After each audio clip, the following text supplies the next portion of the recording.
Imagine this. You see a billionaire cruising around in a fancy luxury car. But here's the twist. That billionaire still has a car loan. In fact, they're in no hurry to pay it off as well. This might sound strange, right? But if you have crores sitting in your bank account, wouldn't you just buy the car outright and avoid the loan completely? Well, that's exactly what rich people don't do. And today, I'll explain to you why and how every common person like us can do the same thing. Now, this is not about flexing. It's about the smart money psychology and why the wealthy almost never buy cars in cash and why they actually stretch out their car loans as long as possible. Now stay tuned, because by the end of this video, you will see your next car loan in a completely different angle. So before we start this video, I want to give a big shout out to Grow for sponsoring this network so that we can come and give such amazing content to you guys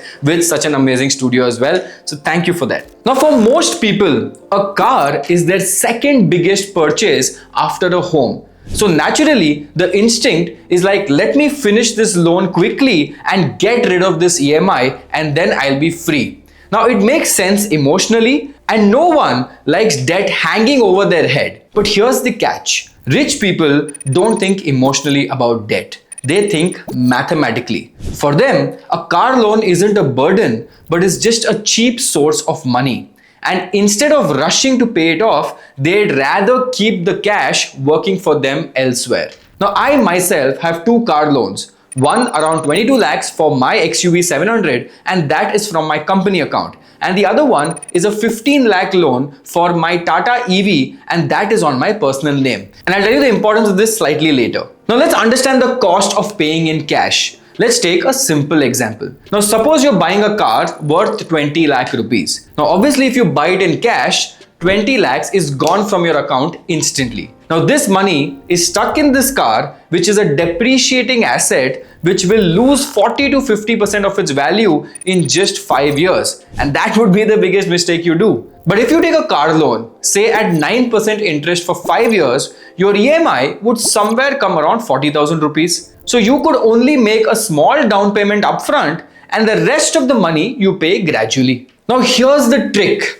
While you're paying the EMI, that remaining 15-16 lakhs that you didn't put into the car can be invested somewhere else. Now, where should I invest that? You can use instruments like FDs, bonds, or even debt funds. Now, leave these boring stuff. We can even mix it up with some index funds to increase our average return percentage. And now, even if all of this combined give you a 9 to 11% return over 5 years, that's money working for you instead of being locked inside the car, and that's only going down in value. But wait, if you have enough money, why not just clear the loan quickly and save on the interest? Now here's the logic rich people use, which is loan interest versus investment returns. Now if my loan is at 9%, and you can get even 10% from the safe instruments that you invest, the gap now becomes very small. But remember, you're also keeping liquidity, because for wealthy people, liquidity is more important than saving a few percentage here or there on interest. Now for the rich, cash is opportunity power. Imagine you cleared your car loan early.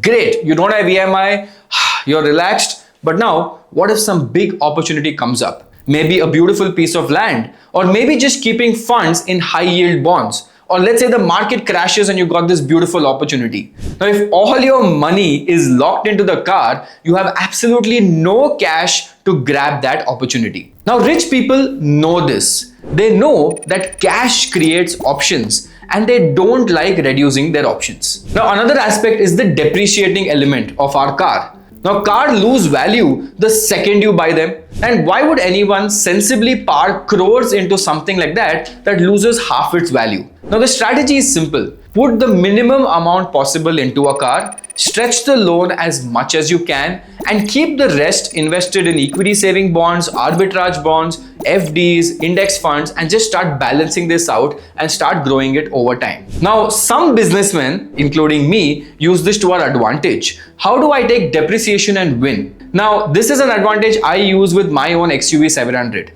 Remember I told you that I took this car as a company vehicle. Now, I have paid only 25% down payment to get this car. But in year one, I can claim the depreciation as an expense on my profit and loss statement. The interest paid is also an expense. The fuel filled is also an expense. The insurance paid is also an expense. And finally, then I have to pay the tax on whatever is remaining as profit. Now that way, the whole car and its maintenance is completely expensed when bought on a company account. Now let's look at an EV hack. Now have you noticed that in the market right now, suddenly a lot of EVs are coming? That's because most of the people are buying EVs on their company accounts. Now again, same logic. I pay 20% down payment for the car, rest is the loan. But now depreciation on EV cars are 40%. That means if I buy a car worth 40 lakhs, just in the first year I can claim a depreciation of 16 lakhs and the down payment I paid is only 8 lakhs. After 5 years, the company usually sells off these EV cars at dirt cheap prices in the market and buys another one. Now, only people who make a lot of money but want to pay less taxes use this legal trick. Now, let's do some simple numbers game. Let's say you buy this car at 20 lakhs again. Number one option is that you pay in full cash. After 5 years, the car is maybe worth 10 lakhs. Your cash is literally half right now. Now, let's take option B. I take a loan, pay maybe 24 lakhs total after 5 years, including the interest. Now you'll be like, Shashank, that's horrible. 4 lakhs extra interest I've paid. What is this? But I'll tell you the twist here. Because you didn't pay all the cash upfront, you take the remaining 15 lakhs and invest it into bonds or FD at 7 to 9%. That means after 5 years, that amount becomes 21 lakhs. But now if you mix it into 50% bonds and 50% equity for 5 years, then you get close to 10 to 11%. And your 15 lakhs will now become 25 lakhs in the same 5 years. So while you paid a little extra in interest, your investments quietly grew in the background and you also had the liquidity during those 5 years for any emergency or opportunities. And this is exactly how the wealthy think. They don't just look at cost, but they look at opportunity cost. Now, why are we wired like this? Because middle class families often feel proud saying we are debt free. But the rich don't care about being debt free at all. They care about being cash flow positive. Think about it. If you can afford the EMI comfortably and your money is growing elsewhere, then the debt is not a problem. It's actually a tool for you to grow. In fact, rushing to pay off your car loan is like prepaying rent for a house that you don't even own. And even if you own it, it'll go down. You feel lighter, but you lose the flexibility in the long term. And here is the key lesson for all of you. Now, of course, this doesn't mean you should run and stretch out every loan you have. No. This trick only works if you're financially disciplined, if you free up cash and then blow it on holidays, gadgets, and other stupid stuff, then your strategy definitely collapses. Now, you invest the freed up money in safe assets. Don't go and risk it all in stock trading, F&O. That is not the way to do it. Now, rich people prefer guaranteed or low risk instruments to balance out a depreciating asset like a car. And that's why you see them having a lot of commercial properties. Now, you can actually afford the EMI.